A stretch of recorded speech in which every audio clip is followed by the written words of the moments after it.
And welcome to the show. Happy Wednesday to y'all. Thank you for joining me. I'm excited to be here tonight. And, tonight's a good night for me because we are going to talk about pretty much a whole show. We're going to be talking about something I care a lot about. Now, we've got the Iran war going again, which I don't think anybody actually thought it was going to stop. But if you did, I guess you're probably disappointed. We got all sorts of chaos happening around the world. But, my core issue has always been Maha. I'm a huge Maha person. This is where I have been for quite some time. And so I really want to talk about Maha. I want to talk about probably one of the most, core issues of Maha tonight. We're going to get into the vaccine stuff, right? We're going to get into a lot of different things. But my friend Clinton Oler is joining me from Safe Blood, which, by the way, don't forget to check out Safe Blood. They are awesome. Good group of people. But Clinton's joining me, and we're going to talk about a couple things. So first thing, I want to talk about the idea that blood, once you've been vaccinated, it changes, right? I mean, this is manifestly obvious, right? So you get a vaccine specifically so that your body, I mean, the theory, if you believe the vaccine guys, the pharma guys, when you get the vaccine, you're going to train your body to respond and hopefully to create some level of immunity to a specific disease, right? So when you do that, obviously something changes in your body, something changes in your blood, something is changing, right? So this is obviously vaccinated blood is everywhere and in the blood supply, and getting truly unvaccinated blood's really, I don't even know if it's possible unless you get a direct donation from someone that is unvaccinated, which, by the way, Safe Blood's a good spot to go to if that's what you're interested in. But generally speaking, the blood supply, if you go to Red Cross, go wherever you get blood, it's gonna be vaccinated. Now, the problem is that we've got problems with all the vaccines, but the mRNA vaccines are a real issue, right? So we know studies have shown, it's indisputable, that the presence of the spike protein continues for years. A Yale study proved that for years after the vaccine, after getting vaccinated, you still have the presence of spike proteins, which means something is producing it. Either the mRNA vaccine is still in the blood somewhere, which is somewhat unlikely, or it's integrating into your cells somehow. Either way, you have a pathogen present in your blood, the spike protein. To suggest to me, and we'll talk to Clinton because he's an expert, but to me, to suggest that somehow this is safe when the spike protein is a known pathogen is absurd. It's absolutely insane. I mean, it's like injecting yourself with COVID. Why would you do that? I mean, the spike protein was the pathogen in COVID.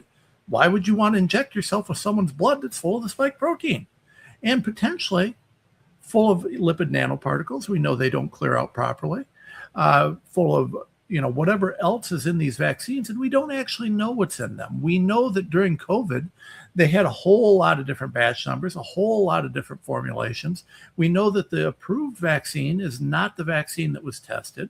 They did a bait and switch there. We know all sorts of things about this, but what we don't know is what's actually in these vaccines, unless you just believe people who have not stopped lying to us from the beginning.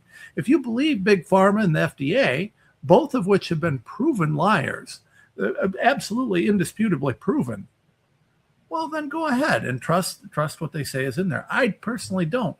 So we don't know what's going on in your blood. We don't know what's leaving in there. We don't have any real studies or any real data. We just have a bunch of lies and from liars.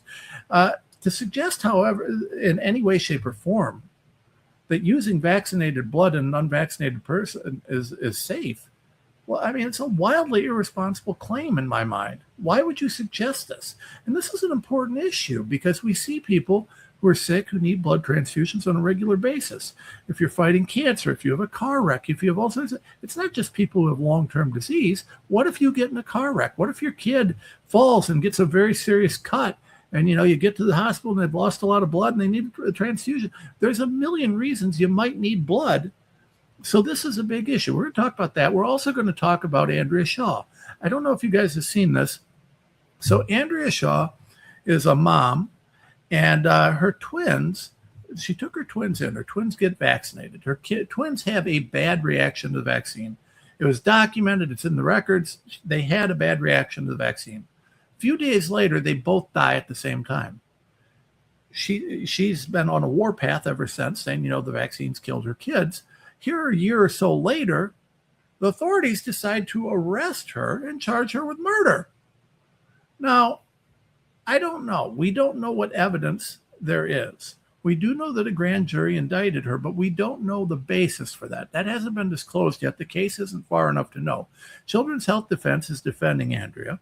And I know Children's Health Defense. We all know Children's Health Defense. If they're suggesting something's going on here, then they have something. I don't know what it is, but they have something. Here's the thing. They're claiming that mom strangled her babies, right? And that's an interesting thing, because if the babies just stop breathing, well, that could easily be SIDS.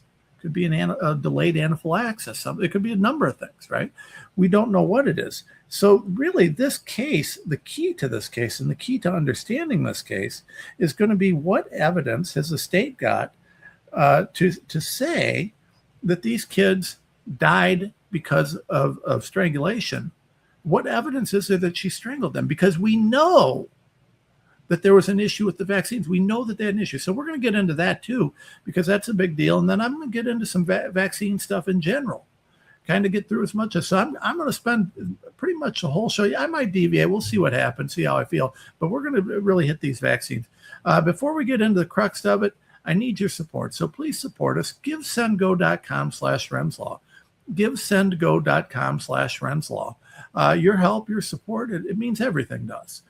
You keep us going, you keep us fighting. We're going to keep telling the truth on controversial topics, whether anybody likes it or not.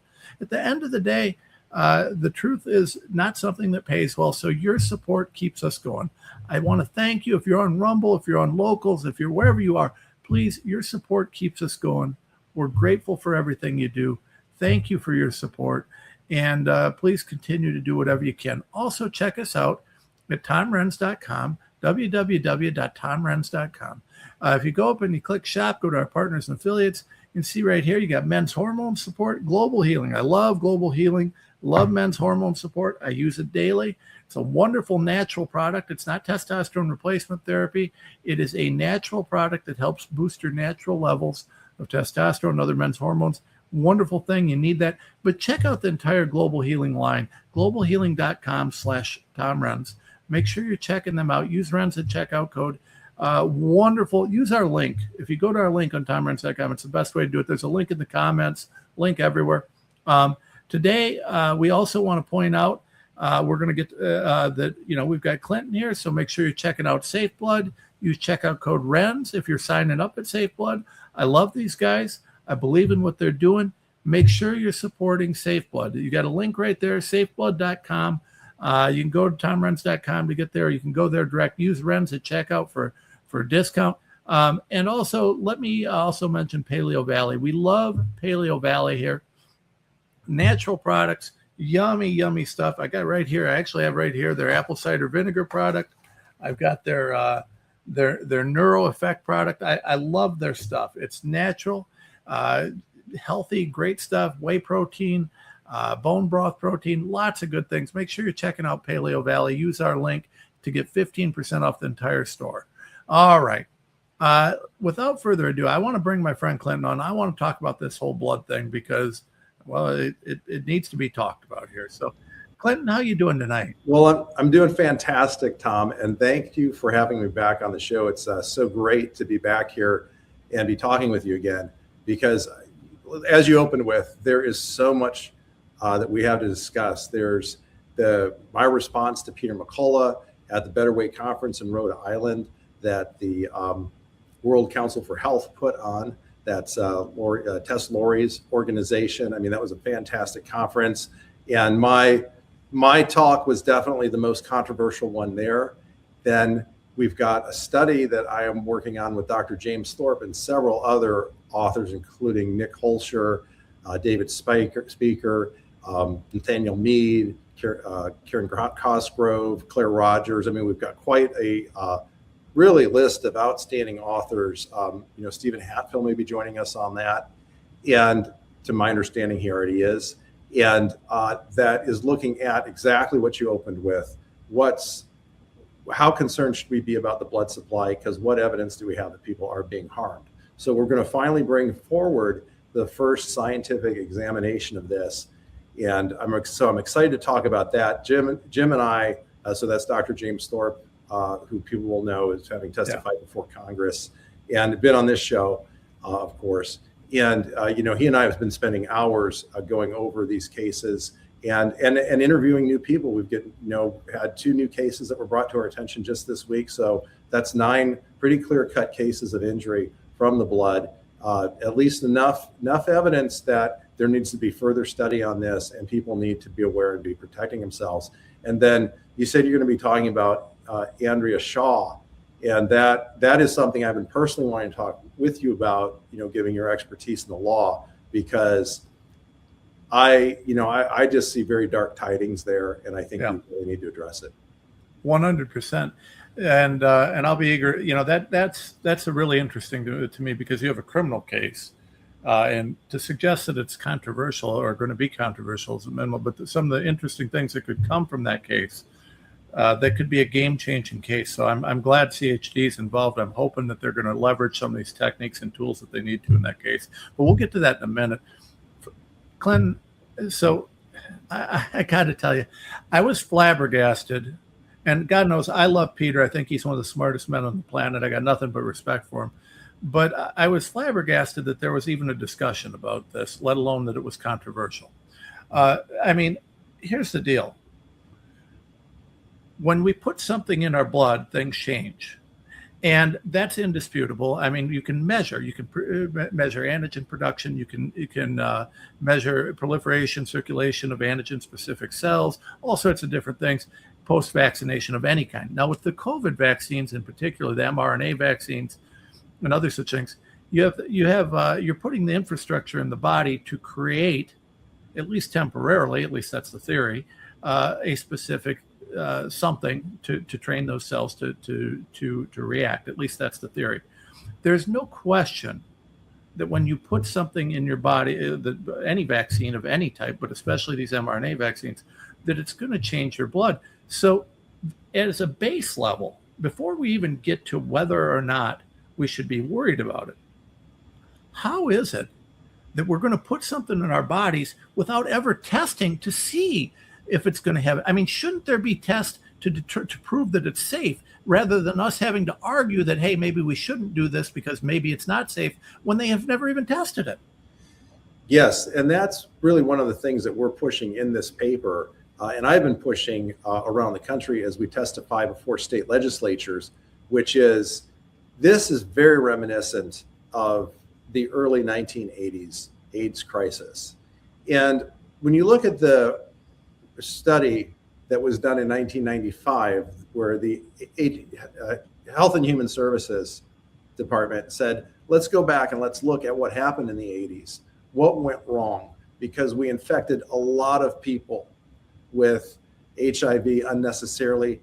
Over half the population of American hemophiliacs died. Something like 60% contracted this. Some have called it the hemophiliac Holocaust of the early 80s. And so they looked back and said, well, what did we do wrong?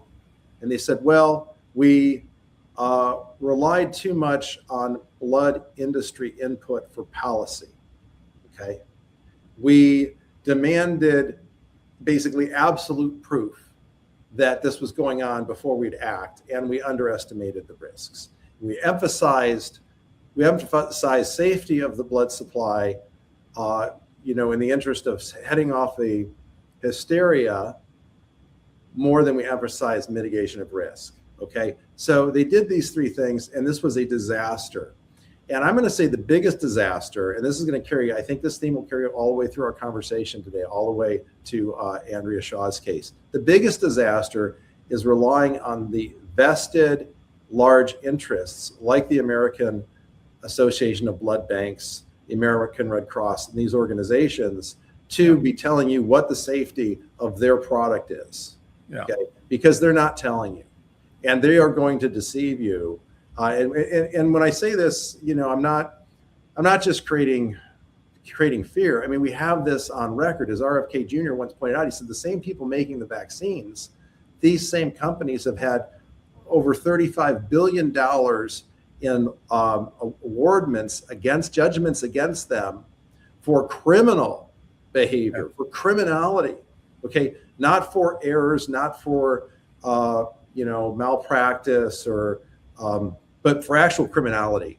Yeah. And I would say, this we could say that to some degree this is what's going on with these with all these big, large, corporate interests. The American Red Cross, they're not for profit, right? But boy, they make a lot of money there. I mean, the total compensation package for their CEO is, over $865,000 a year. So this is what's going on, and so we're in the same situation here, where the same concerns are downplaying the potential risks to the blood supply and trying to make everybody believe it's safe and effective. But what's even worse is that they're denying people the right to get directed donations, to get the blood of their own choice. That's why we had to pass the law that we passed in Idaho.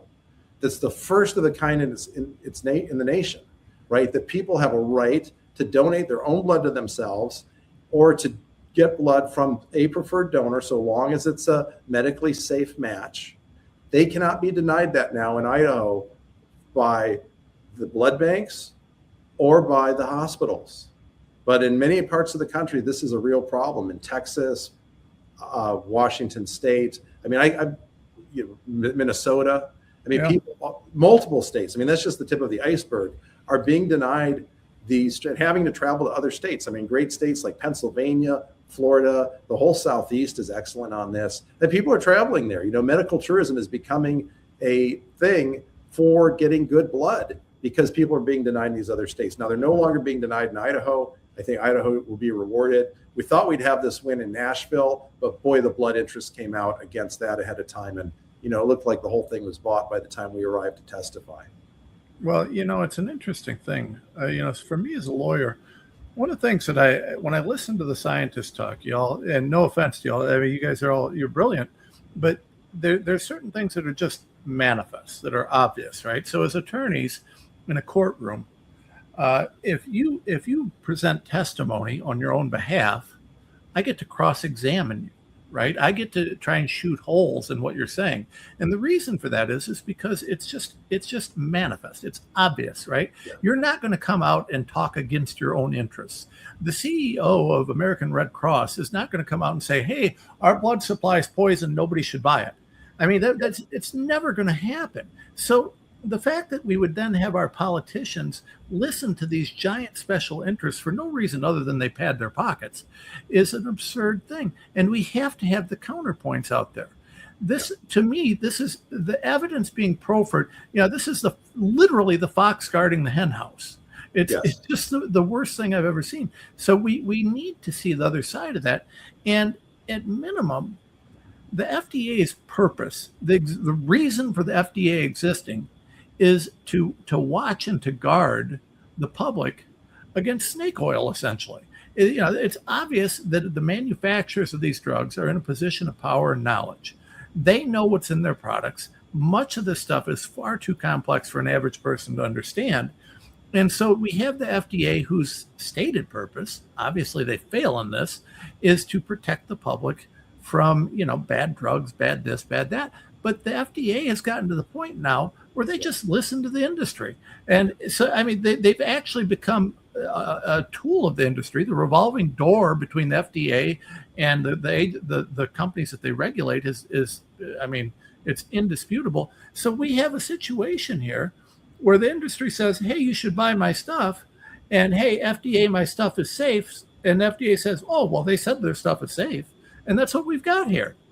Well, yeah, it's worse than that, right? So, take me back to my constitutional law school days, but you've got de jure rulings on the Constitution, right? And so that means what's constitutional is what the jurors have ruled is constitutional. Now, whether that's at odds with the original document or not is a matter of debate. But once they've said it, it becomes quote unquote constitutional de jure. And I think sort of the de jure or the in practice purpose of the FDA currently is not to protect anyone from snake oil. It is, in fact, largely to promote snake oil. And what's worse is that at least snake oil has the benefit of doing nothing. Whereas Yeah. the things that the FDA is promoting now are drastically harmful. And the group that they are most harmful to are our children and our pregnant mothers. And it's Yeah. absolutely horrible. Yeah. I don't think there's any question about that. I mean, it's gone well beyond, but it's a perfect industry. And, we talk about it here frequently. It's a brilliant marketing scheme, right? They sell you the stuff that makes you sick, and then they sell you the solution for the sickness that they create. That is just that's the business model for big pharma at this point. But let's get to the blood specifically, right? So I think we can agree that if you're going to suggest that the blood is safe after mRNA vaccination or after any vaccination, that there ought to be some truly independent, peer-reviewed, randomized controlled versus placebo trials that back it up. I mean, we would think, because we know natural blood is not dangerous, but we know that if there are things in the blood, it can be dangerous. So, for example, if you have AIDS, you can't donate blood because it's a problem. If you're an intravenous drug user, you can't donate blood because your blood is contaminated. It's a problem. In the same way, if you get an mRNA shot, well, it contaminates the blood. Whether or not that is a good or bad contamination, I guess we could debate. I don't think there's much of a debate to be had at this point. It's clearly not a good thing. But we're not even going to bother testing the assertion that it's a problem or that it's safe. We're just going to go ahead and say it's safe with no science to back it, no evidence to back it at all. That's where we're at, right? Well, yeah, right. Because they're all riding on the prior acceptance of the narrative that the vaccine was safe and effective. So if the vaccine's safe and effective, then the blood supply can't be unsafe, right? And now, in your experience as a lawyer, how often does a person committing fraud finally come out and say, "You're right, I did it"? Yeah, that doesn't happen. I mean, Bernie Madoff, right? All the way to jail, basically, he was, asserting his innocence until he finally then just said, "Well, I'm just doing what everybody's doing," right? But who were his strongest supporters?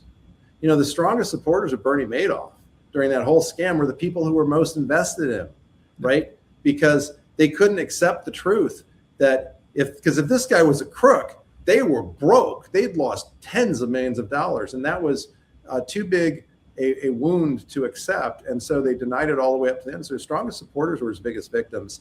And that's a lot of what's going on in America today with our health industry. Right. People don't want to admit that they have taken into themselves something that's extremely dangerous and are now really the biggest victims of a very corrupt health system. And so the safe and effective narrative has really been surviving long past any shred of scientific evidence in its favor and all of the scientific evidence against. And this is why people need to then recognize we don't know the level of safety of the blood supply or of any particular unit unless, like you brought up at the beginning, unless we start testing this. And guess what? The tests to do this are coming online, and the ability to get blood that hasn't been from an mRNA vaccinated donor is also here, right? Safe Blood is doing this, and we're not the only organization doing it. People can get the blood they need, but they can only get it for planned surgeries. Okay. So what does that mean? That means if you're going in for surgery, you need a couple weeks preparation to get blood. If you are a pregnant woman, and we'll probably come back to this topic a couple of times in our conversation, but if you're a pregnant woman, you have a unique chance and a unique set of knowledge going into any of it. Like, I don't know if I'm going to get a car accident on the way home tonight, right? No way to predict this. But if you're pregnant and you're about to deliver, you know that you are between 10 to 13 times more likely to need a blood transfusion than the just general population at large, right? And that statistic was given me, by James Thorpe, my good friend, and he has pushed us so hard at Safe Blood, or not pushed, but really reminded us so much. Pregnant women, you've got to protect them, Clinton. And so the pregnant women can bank blood through us or through, their own friends and family for their deliveries. Whether they're delivering in the hospital or delivering in a home birth, you can do this. You can have blood banked and have it there for you if you need it. And, we had a woman who was doing a C-section with a high chance of hemorrhage. And we got her between 6 and 8 units on very fast notice. Now, usually, please give us a couple of weeks because you don't know how long your hospital, if they allow it, hopefully you're in Idaho or the Southwest and elsewhere, but you don't know how, you got to find out, will your hospital back you? And if the hospital backs you, will the blood bank that they use back you? And if they won't, you better find a different place if you want blood of your choice. Okay? Yeah. And then you got to have some lead time because blood does need to be processed. But pregnant women are unusually advantaged that they can plan for potential emergency in this way. The rest of us can't. And so, if I found out that I needed, I was going to have open heart surgery, first thing I'd ask for is I'd say, I want auto transfusion. I want the cell saver technology that will recycle my blood. Okay. That's the fastest way to get safe blood on a near emergency situation. You're going in 2 days or 3 days. The doctor said, hey, we need to do this almost right now. But if you're in a car accident or something, until we get that testing online, everyone has an interest in this. Every person listening to this, until we get hospitals and blood banks testing the units before they go into individuals, you can't know what's in that individual unit. Yep. And that's really the foundation, or the first part of the argument I have, right? Yeah. So the first part of the argument is really that the blood is not proven safe. There's absolutely no evidence to suggest it is. They claim safe and effective, but they claim it with no science, no research, no backing whatsoever. They've never tested it. So that's the first part of the argument. Now, I want to move into kind of the second phase of the argument as I see it. And by the way, if you've got something that you want to interject that you feel like is strong that I'm missing, please do. But the second thing that I would argue is that there's evidence to suggest that it's unsafe, and obviously, if you get an injection with something where there's evidence of something that creates unsafe situation, it could cause problems. Now, specifically, let's talk about traditional vaccines, right? So traditional vaccines, we've got, you can test once you've gotten the vaccine for antigen production and different things like that. And they do that with any of this stuff. They're doing that with the COVID vaccines right now. It's not doing it's not the specific test we need, but it's a test.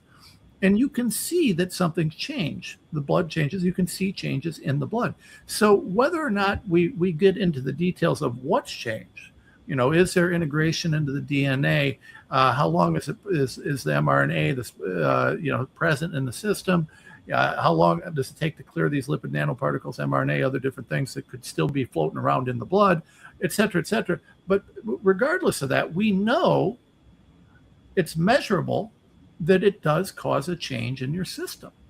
So the second argument I would have is, first, even if we didn't know, if they're going to introduce a variable into the system, they ought to test it. But the second argument is, well, we know that this variable does create a change. So that, again, creates another argument that how can you possibly say that this is safe or effective? Yeah. Well, look at the extraordinary findings by, Kevin McKernan, but within the last year, right? Yeah. That not only were the DNA plasmids in the shots, but they are now known to be circulating years after the last vaccination in the bloodstreams of certain people that have had the vaccine. How many? We don't know. But we know that at least some people, because they're showing up in studies accidentally. Like these studies are not even looking, because people don't want to answer this question. They certainly don't want to ask it in the first place of what's going on, right? Because in a way, the whole medical science establishment is, guilty, right, of one of the greatest crimes against humanity in the history of the planet. And so there's not a real curiosity among the mainstream to look into this. But so it's studies that didn't intend to find this are finding that these plasmids are circulating, including the SV40 promoter, which you and I have talked about before, right? Yeah. And so the question is that if that is circulating in people's bloodstream, and it's circulating there because of integration, right? It's either episomal or chromosomal integration. We just don't know which, because otherwise it wouldn't be there. It gets destroyed too quickly to be, it's not just left over from their first shot or their booster. It can't be. Yeah, that's impossible. So then the question is, if somebody's got this floating in their blood and I get this, what's the effect of those DNA plasmids and SV40 on me? Now, I don't actually know the answer to that question. And it seems that they're this should be one of the most hotly pursued areas of scientific research in history, right? Yeah. All of this sudden death, all of these things that we're seeing, we could go on and on, all of these athletes' deaths. If there was real scientific curiosity among the medical community, people would be hot on this. I mean, they'd be ready to earn their PhDs and everything else researching this. And so the silence, except from these stalwart, really truth-seeking doctors who have suffered a lot of persecution and really a demonization. Right? Like, I mean, look at how Kevin McKernan is treated, among the establishment online. I mean, it's just disgraceful. There's very few people who are stepping up and doing it. Yeah, well, I mean, they're actually stepping up to try and cover it up, but I mean, that's not a surprise, right? So Right. Literally trillions of dollars of investments have gone into the development and the continued proliferation of the mRNA platform globally. It exceeds $1 trillion globally, the amount of money that's been put into this platform. Now, one of the things that's interesting is, and I'm more than a little suspect of AI. That's another topic for another day. But with the advent of AI, any tool that's used for evil could also be used for good in theory. There's a number of universities and places around the world that are studying for healing molecules, right? So Harvard has basically a whole thing set up where just every day, all they do is they've got their AI system looking for healing molecules. There's no question, primarily in nature, we're going to find about anything we need to find that can cure about anything that there is to cure, right? But with a lot of these molecules, these healing molecules, are natural. They're natural, which means they can't be patented. There's no licensing for it. I've done a lot of homework, and I haven't shared this too broadly, so you probably haven't heard this, Clinton. So I know you won't have had a chance to thought it through, but one of the things that I've looked at is that mRNA is an interesting thing, because if you find a healing molecule and you find a way to introduce it into your body, and it takes care of whatever illness you have, whatever thing's going on, you put the molecule in there, and if you need to put another injection in, you take another injection. You can take doses, whatever. That's how a treatment or cure would normally work. With mRNA, what we're trying to do is train the body. We're putting the scaffolding, the infrastructure, so that your body continues to build whatever that molecule is for a period of time. Now, theoretically, it was going to be a short period of time, but we found out that didn't work out so well. The problem with putting the machine in your body to build this healing molecule is, well, what if it stays there? Or what if you have a bad reaction to this molecule? It's hard to turn off once it's there. But here's the dirty secret. We got to follow the money, right? And this is my skeptical lawyer view of the world, right? Follow the money. It's hard to patent a healing molecule, particularly if it's from nature. But the mod RNA that they create in the lab is never from nature, and it can always be licensed. So rather than dealing with the fact that there are natural molecules out there that could cure things with multiple doses and different things like that, they do the much less safe approach, which is to create this machine in your body that continues to produce these Frankenstein molecules, and that may or may not, create problems. I think that might be the core of the issue. Now, I know that you haven't heard me say this. How do you feel about that theory? Well, I think you're 100% right. And it comes back to why are vaccines the preferred solution to infectious diseases to start with? Yeah. Right? Because they're patentable. Yeah. You can make a ton of money, and you have a huge motivation for people to seek them out, because if they're your only antidote for infectious diseases, of which all people throughout history have been afraid of and feared, right? You've got a super motivation to seek those vaccines, and you've got a product you can constantly make money off of, and especially, right, if you can wheedle its way onto the childhood vaccine schedule. Like if the field of infectious disease, and this is an area where I really have a beef with. I mean, I've had personal conflict, interpersonal conflict with people from the an infectious disease in Vanderbilt University or associated with it. I have the lowest respect, just putting this out there, for the field of infectious disease right now, because they are making so much money off of this, and that's their only focus. Where were they when COVID broke out? Where were they looking for therapeutics and real ways to stop this infectious disease? They weren't, because vaccines were the only thing. And now you're seeing it with chlorine dioxide. I mean, chlorine dioxide, a little bit off topic, I'm sorry today, but it's a great. I've just been reading Pierre Corey's amazing book, The War Against Chlorine Dioxide. And I know so many of the people who are in that book personally, and have been using chlorine dioxide myself to great effect. And why is the infectious disease community not running after chlorine dioxide like literally the Holy Grail? Well, because there's no money in it. Well, there's no money in it. There's not interest in it. Well, you hit a hot one for me, because our mutual friend, producer Andrea, has turned me on to it, and I started doing some homework on it. And interestingly enough, based on the research I've done, and I know this is not peer reviewed, it's not scientific but I've done my homework. And if you look at my track record, I usually come out on the right side of things. I've looked at chlorine dioxide, and I think chlorine dioxide, if used appropriately and in very specific ways, and I'm not going to go into it here, would have a profound impact on the treatment of cancer.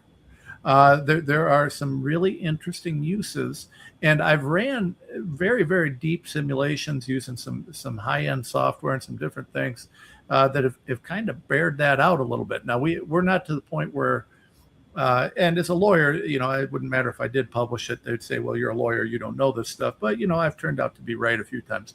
And I think, we just follow the evidence here, right? So I don't care about the science. I care about the evidence. The science is good as long as it follows the rules of evidence, right? But, there's so many different uses for chlorine dioxide, but it's another one of those non-favored treatments because they can't patent it. There's nothing they can do about it. So we see that over and over again. It's also part of the reason that they've been they've objected so strongly to investigating ivermectin or fenben as supplemental treatments, which by the way, I want to go on record where I am with cancer and ivermectin and fenben, just in case anybody hasn't heard it.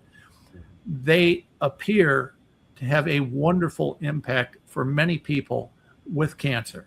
They will not 100% cure every type of cancer, period. They won't. We've tested it. I know people have used it. It is not 100% cure. You can't get cancer and just take ivermectin and fenben.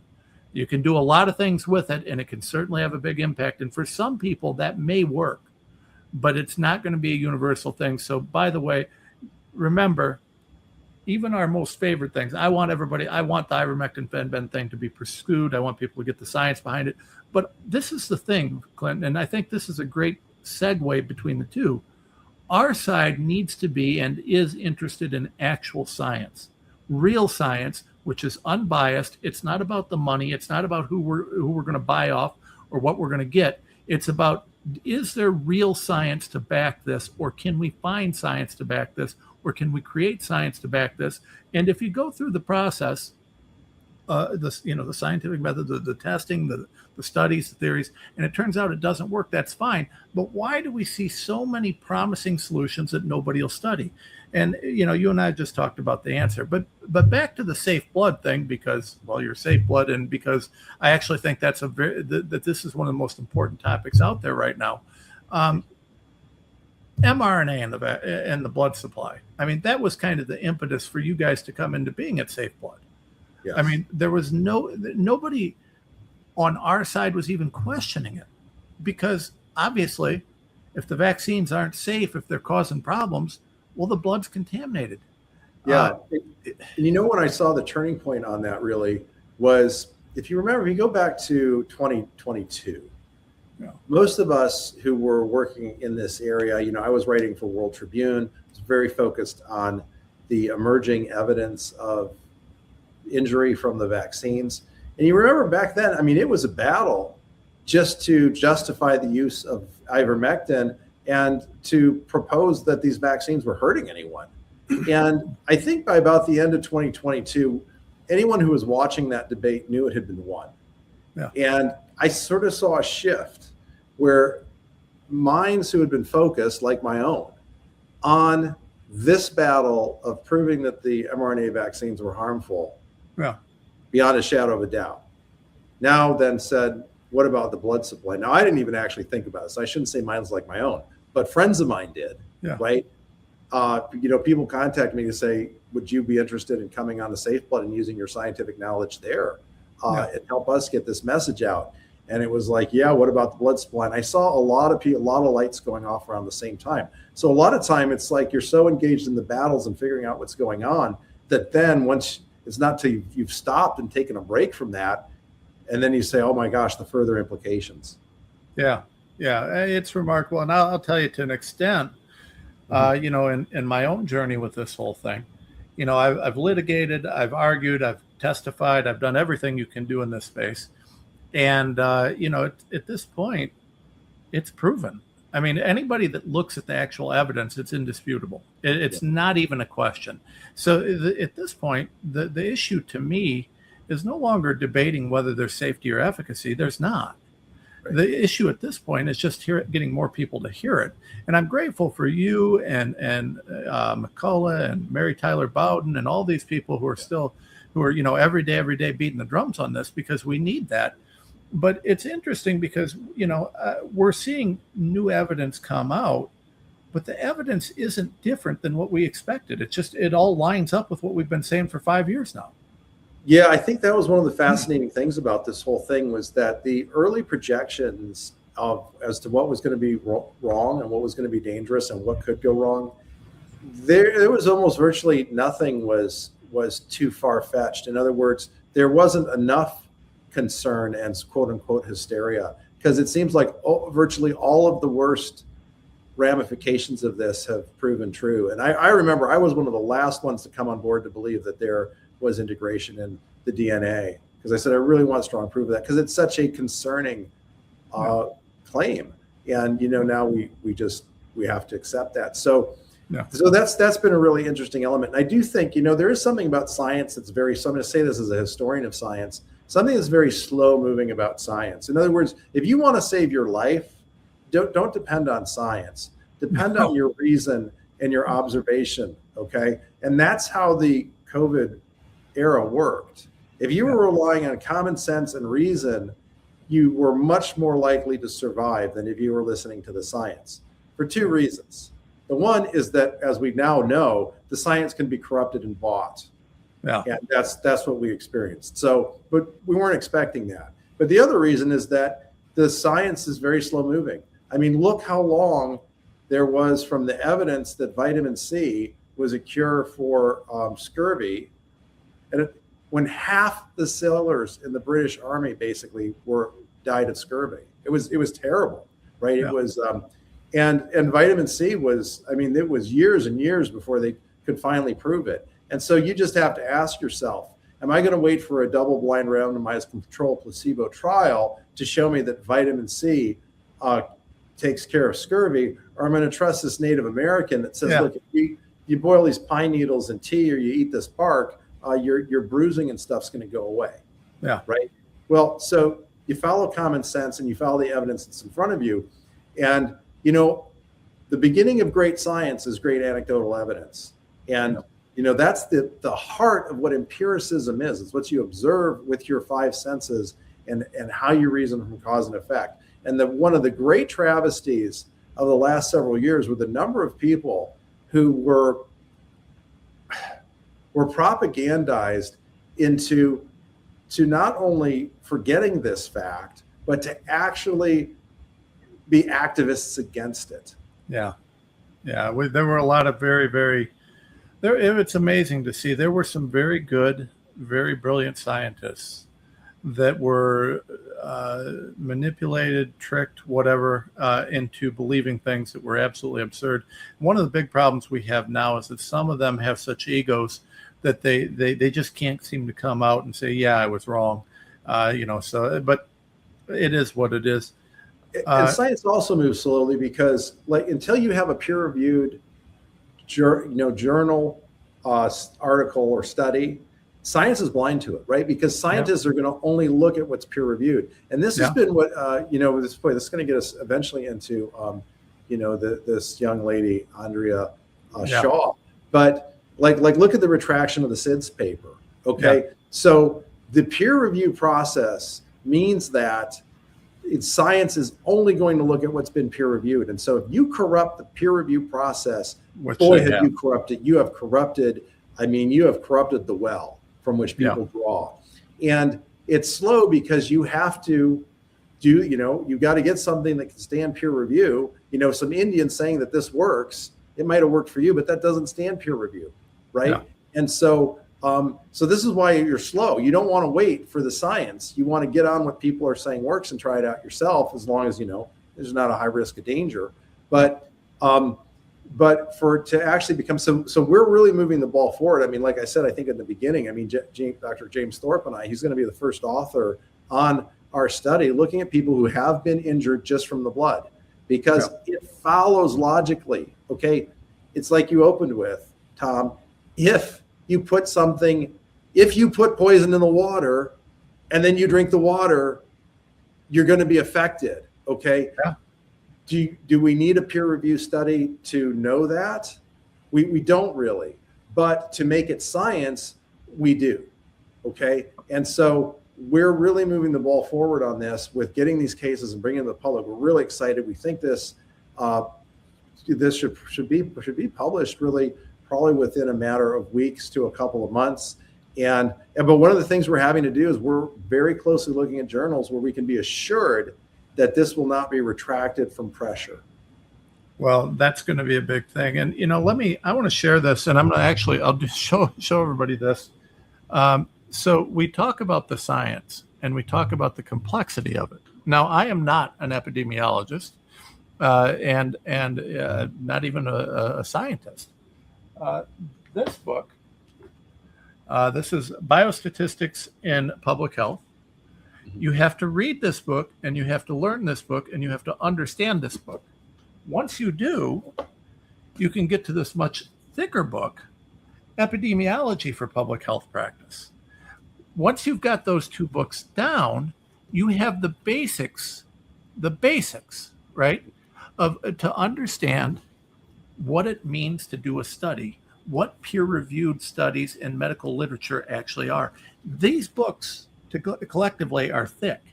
If I open these books and I show you, here's a random page. I'll show you guys here. I don't know if it'll show up. You see all those terrible-looking math things that you see there? There's a lot to it, right? The analysis that's required to understand these things is very complex. So what's happened is, as Clinton said, the process has been bastardized by people who understand it inside and out, but have huge financial incentives to make sure that the studies aren't designed to actually provide real data. They're designed to come up with a specific outcome. And that is the problem, right? These studies are no longer designed to get to science, to get to true, just raw science. They're designed to come in with an outcome, and that's what the FDA approval process is at this point. It's a bunch of fake studies designed to come up with an outcome, and they're controlled because all the medical journals are funded by big pharma. They're funded by special interests, and the medical journals don't exist without that funding. So, if they pull the funding, so they're only going to come up, and the peer review process has been corrupted from the inside and out. That's why they announced at the WHO and the World Economic Forum a few years back that with such great pride, we now control the science.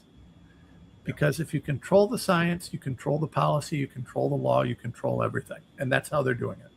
And to your point, one of the most astonishing reporting that I've seen, and we actually retweeted this, you can follow Safe Blood at safe_blood 3. And one of the most pronounced and I think shocking reveals on this was the number of former editors, and I mean editors in chief, of the most extremely prestigious medical journals who have over the last 20 years been saying that the peer-reviewed leading medical journals are nothing more than marketing for big pharma. Yeah. Yeah. Yeah. That's no question. A trial that supposedly proves your product work is not just necessary for approval, it's the biggest form of marketing that there is. It absolutely is, because we can't question the science. Anthony Fauci told us, and we all know how honest he is. Clinton, we're coming up on the end of the show, and I don't want to get through it without mentioning Andrea Shaw. Yeah. Real quick, a very quick summary. Andrea Shaw, she's a mom. She's got twins, beautiful babies. She takes them in. They vaccinate both twins same day. Twins have a adverse reaction to the vaccines. This is documented. There's no question that there was an adverse reaction. There were a number of problems. It happened. 8 days later, she goes to check on her babies, and they're both dead. A year later, now, really importantly, after this happens, Andrea starts speaking out against vaccines. She starts doing all sorts of things, and is part of a lawsuit against the the Pediatrics Network, AAP, AAP, right? The American Academy of Pediatrics. Yeah, American Academy of Pediatrics. So she's suing. Shockingly, or maybe not so, a year later, she's accused of murdering her babies. Now, it took a year. Mind you, the day after that her babies died, there was an autopsy. Those results are not yet public, so we don't know what's in there. But there's no, according to her attorney, there's no proof of suffocation, cutting, or shooting, no motivation. So we have no motive, we have no evidence, and we have that she would have ever had murdered her child. But we do have evidence that her children were both suffering from severe reactions to vaccination. They died. Yeah. Now, you mentioned the SIDS paper that showed a causal relationship between vaccination and SIDS. This looks like one of the clearest cases of that happening ever, and she put it in court. The result of her putting it in court, and I'm painting it this way intentionally, is suddenly someone gets to someone and there's criminal charges, which to me, unless the state has some pretty damn profound evidence, I hope that after she gets acquitted, she sues the state because she probably ought to. But this is a profoundly important case for a lot of reasons. What I believe that they're doing with Andrea Shaw is a known game plan, for court cases. And I believe that it is modeled off of what was called I believe the omnibus cases in the 90s or early 2000s. So when I was in Rhode Island, one of the most interesting conversations I had was actually at the speaker's dinner. Del Bigtree and I got to talk at length. And so he was really bringing me up to speed on this. And so you can see the similarities here, okay? So when you had the evidence of the MMR vaccine causing autism, you had something like, or just vaccines in general, you had something like 5,000 families who had complaints. Oh. And it was too many cases to educate. So what the vaccine, what the court did was they said, we're going to take the vaccine court, we're going to take the first 5 cases.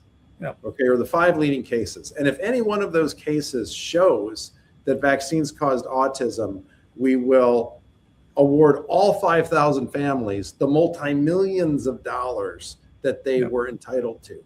And that is, Clinton, that is, just so that you know, when a court is faced with that sort of a thing, a lot of people call every time where you get a bunch of people together, they always call it a class action. It's not always a class action. So class action requires certain things under the law, certification of a class. What that's called is a mass tort. A lot of times when a court is faced with all sorts of diverse plaintiffs, but that have similar cause of action, they'll consolidate it into what's called a mass tort, and they'll adjudicate it under specific rules for that mass tort. So that's what that was. Yeah, and so in this case, it's because the vaccine court had emerged because they exonerated the vaccine companies of any liability, right? So now it's on the government, and now they have to educate it. So what they did was, the thing was the second or third case that they had was by a neuroscientist who he was a full believer in vaccines, but his daughter became autistic, and he brought the receipts. Yeah. And the lead defendant for the vaccine interests, they were also friends, and he called him up and he said, look, I wouldn't believe it either. Now, this is from Dell telling me this, and I'm sure it's probably an Aaron Series book, Vaccines Amen. And they had a conversation. He says, you got to look at this. We've got the evidence. And so the government's expert witness was honest, and he looked at it, and he then informed the court. He said, my gosh, he said, we've got it. Not only do we know that they cause autism, we now know the pathways they cause autism. Yeah. And what did the court do? It fired its lead witness, okay? And then when it went forward, it only presented as evidence that he had said that the vaccines were safe and there was no pathway for causation, Yep. right? And Dell said that they talked to him about that 20 years later. He had no idea that had been done after he was fired. He was livid, okay? But what was the result? The result was that then they took this one family aside prior to moving forward and said, we'll settle out of court with you. And I think they gave him something like $50 million. Nobody knows because of the NDA. Yeah. And they took that one case out, okay? And now then they put another case in, which was exactly the same, but it didn't have a neuroscientist father backing it up. Yep. And so that family couldn't prove it. They didn't know that the expert witness was already on their side because he had been fired, and they went forward with the 5 cases. They said the 5 cases didn't win, so they gave nobody any compensation. And they then perpetuated this absolutely lethal and atrocious lie that vaccines were safe for children. And who knows how many people they harmed yet. Now, why this long lead up to the Andrea Shaw case? Because I believe it's categorically, it's the same pattern. Okay. Yeah. What happened here? For 5 years, there's been the study up showing that 70% of SIDS cases occur within basically 8 days of vaccination. This is virtually case closed on that. SIDS is a vaccine injury, a lethal one. Okay. No. So now this lady's going to court based on that. So just like in the omnibus thing, what you do is you pull your leading evidence out. So you get that study retracted. Now, when anyone goes to court, that study was retracted. It was, and a retraction of a study in academia, I mean, that's terrible. That can be career ending. Yeah. Because it basically means that you were fraudulent. You were so fraudulent, you got it past the peer reviewers. Okay, that's what it used to mean. Yeah. Now it means that you're actually onto the truth, probably. But so by doing this, and this I believe is a much darker-ish thing, and we talked about it at the beginning, like how much money is involved here. Because what I believe is happening, and of course, is that they've removed that key evidence. And now so you asked, well, what's the state going to present? What's the grand jury going to present? I have a theory on this. You can tell me if you think I'm right. I believe that what they will do is they will say, since there is no other cause of their asphyxiation except for injury by the parent must be guilty, right? Because they will now have removed the main thing from the scientific literature that would easily explain this, that ties in all of their vaccine injury symptoms with their death within 8 days of their vaccines. Okay. And this then gets even darker. Okay. Because what does that mean? It means our courts are in collusion with these big pharma interests. And now what are they willing to do? They're willing to take a family that has already suffered tremendous tragedy, okay, and make that harm even worse. It's even worse, I think, for our legal system, and I'd love to know what you think about this for the history of American justice, is because what's happening now is that the justice system is being used as punishment itself. We can assume that this family will be exonerated, but at what cost? $100,000? It will have ruined their lives in the process. And I think that's the ultimate purpose of this case, is that anyone who dares to speak up and come after the perpetrators of this terrible crime are on notice that there is no limit to how terribly they can ruin your life after the most terrible tragedy you've experienced. So I don't know what we do. I mean, I'd like to know your advice, Tom, because I see this as a pivotal era in history where our courts are being Stalinized. Okay. Yeah. This is where our courts are actually being used to harm the innocent in order to promote a product. Yeah. Well, that's the unethical use of lawfare. And we'll have to end on this. So I want to respond to that because I think it's critical, right? So, you know, we've sat here and I've ripped every science issue that there is to rip, but let's not let the lawyers get away without a little bit of a ribbing themselves. You know, I will tell you that I have observed, and I actually have in my hands whistleblower evidence suggesting some serious issues in the courts during COVID. Now, I will eventually make use of those. I'm working on that right now. But the courts were very biased during COVID. There's no question about it. Part of that stems from the fact that the CDC and Anthony Fauci were sending out information right and left, fear-mongering within the court system. They were lying to the federal judges. They were telling them all of these different lies about COVID, same lies that they were telling the American public, but they were telling them in a different way. They were saying, hey, you know, we're your fellow government workers. We would never lie to you. We love you guys. Let me give you the real data. Don't believe those conspiracy theorists. So what you had was an influence operation against the judiciary, and it worked. It worked very well. And I can provide very specific examples, all sorts of different things. But the court system has got to do a better job of policing itself. I mean, we see right now, not a day goes by without someone screaming about an activist judge doing something stupid. You know, you see these. The 2020 election stuff was really mind-blowing. You know, it was manifest. The games that they were playing to avoid evidence presentation, to avoid allowing people to get to evidence. And what I saw in the courts, and I'll tell you outright, we filed cases knowing that if we got to discovery, we won the case. And we knew that the government would never let us get to discovery. And I had cases that the government dismissed over and over. They agreed. They just said, hey, we'll do whatever you want. We're just going to dismiss this case because they knew I was going to get to discovery. And that shuts down everything. Yeah. Now, here's the thing. With Andrea Shaw, the most important thing that's going to happen in her criminal case is discovery. She has an opportunity to really go after this, depending on the positioning of the case. And she has a very, very strong argument to get access to certain data and certain information. If her lawyer is smart, that discovery game is going to be the end game in this. And it could be huge because they could force the government potentially to produce real data, real historical data about vaccines, stuff that we haven't been allowed to see, the stuff that they prevented Bobby from seeing, because we all know, I mean, it's famous at this point. Bobby comes in and says, I want to see this data. And they say, no, you can't. And then they delete it. So, I mean, we're at a point now where we'll see what happens with this case, but it's profoundly important. Clinton, we got a caller a day.